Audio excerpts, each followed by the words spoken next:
Hello everyone, my name is Alex, and I am 32 years old.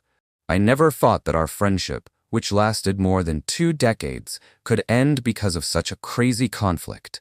But it seems that sometimes, one person's happiness becomes poison for another. There was always something in our friendship that balanced on a knife's edge. Since childhood, Jake and I had been inseparable. You know, the kind of friendship where you finish each other's sentences, cover for each other in front of your parents, and get into the most ridiculous trouble together. He was my brother by choice, my rock, and honestly, I thought it would always be that way. But at some point, somewhere between graduating college and both of us starting to build our adult lives, something changed in his behavior. At first, it was barely noticeable, like a slight shift in the atmosphere, but over time it became obvious. Jake became jealous. Jealous of my successes, my achievements, any step that separated me from our shared immature past. I tried to ignore it, chalking it up to stress or just the difficulties of growing up, but his hidden animosity grew like a snowball. He became a master of cutting remarks, wrapped in jokes that made everyone laugh except me. I began to feel like I had to apologize for being successful. But the real catastrophic turning point came the day I met Clara, and that moment became the catalyst for Jake. Clara burst into my life like a bright ray of sunshine on a rainy day and filled a void I didn't even know I had. She was smart, incredibly kind, and had an infectious laugh that seemed to cure any of my misfortunes. Our relationship developed rapidly and naturally. And very soon I realized that she was the one. Naturally, I wanted her and Jake to get along. My two most important people had to become a team, but the reality turned out to be quite different. From the very first meeting, Jake began to behave openly unfriendly, ignoring Clara or responding to her in monosyllables. He didn't even bother to try to make contact, which was extremely uncharacteristic of the usually sociable Jake. Every time the three of us got together, the tension was palpable. He constantly found reasons to belittle her interests or challenge her opinions, and then looked at me, waiting for my approval or even worse, my participation in this humiliation. At first I tried to defend him, telling Clara that he was just awkward around new people, but even I couldn't turn a blind eye to the obvious forever. Months passed. My love for Clara only grew stronger, and I began planning to propose to her. At the same time, Jake's behavior became openly hostile. He went from making snide jokes to actively trying to undermine our relationship. I remember one awful party where, after drinking too much, he began to reminisce aloud about my past, less successful dates and tell everyone that Clara was too good for me. But he said it with such intonation that it sounded like an insult directed at her. Then he started warning her about my supposedly terrible habits, making up or exaggerating trivial things from our shared past. It was disgusting.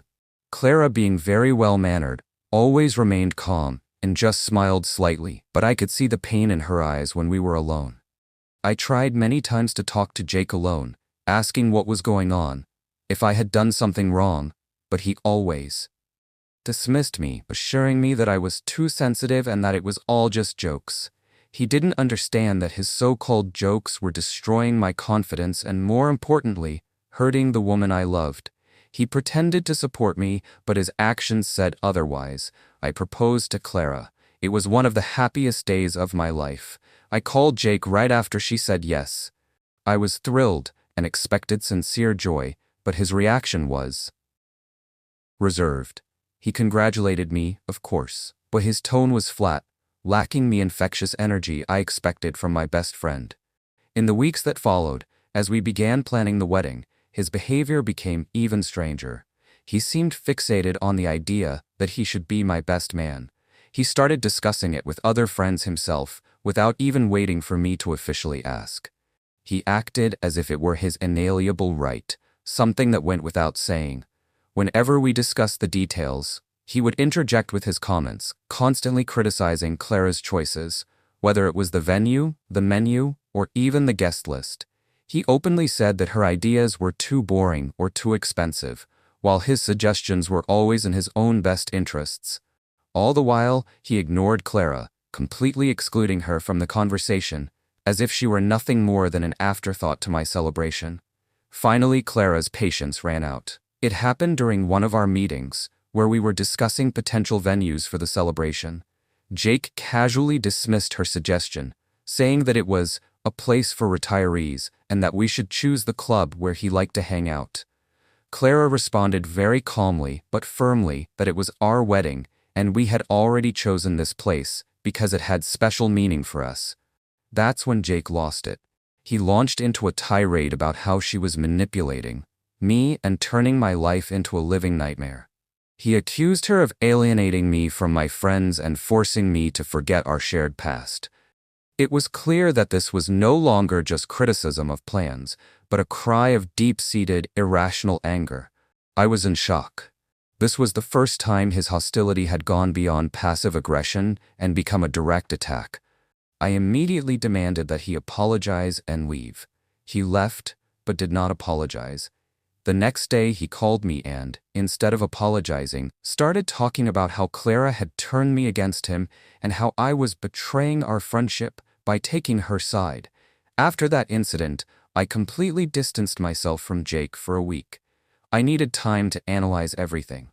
I went over all his hurtful comments in my mind, his attempts to sabotage our time together, his complete disregard for Clara's feelings, and then it finally dawned on me.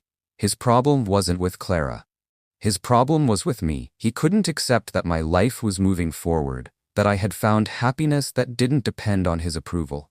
He wanted me to remain in his shadow, part of his world, and Clara was living, breathing proof that I had chosen a different path. And then it dawned on me. How could I trust this man with the role of witness? A role that implies support, love, and respect for both newlyweds. How could he stand next to me on one of the most important days of my life if he didn't respect my fiancée and was openly trying to hurt her? I called him and said I needed to have a serious talk. Without waiting, he began apologizing again for going overboard with his criticism of the venue, but I stopped him. I told him that it wasn't about the venue, it was about his behavior. I tried to be as honest as possible without raising my voice. I explained to him that his actions, his jokes, his disregard for Clara had become unbearable. I said that he was no longer behaving like a best friend, but like a jealous, resentful rival. I asked him directly what the real reason for his hostility was, and then he said something that changed our perception of our friendship forever. At first, as usual, he started blaming Clara. He said she had taken me away. But then, under pressure from my questions, he finally confessed. He said he felt like I had left him behind, and that Clara was a symbol of my betrayal of our shared future. He admitted that he envied my stability and happiness because his own life had not turned out the way he had planned. But the most shocking thing was that he thought he had the right to behave this way because he was my best friend. He thought his status gave him carte blanche to be rude and disrespectful.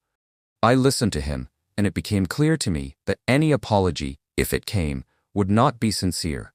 It would only be a tactical ploy to regain his place beside me. At that moment, I made the most difficult decision of my life concerning our friendship.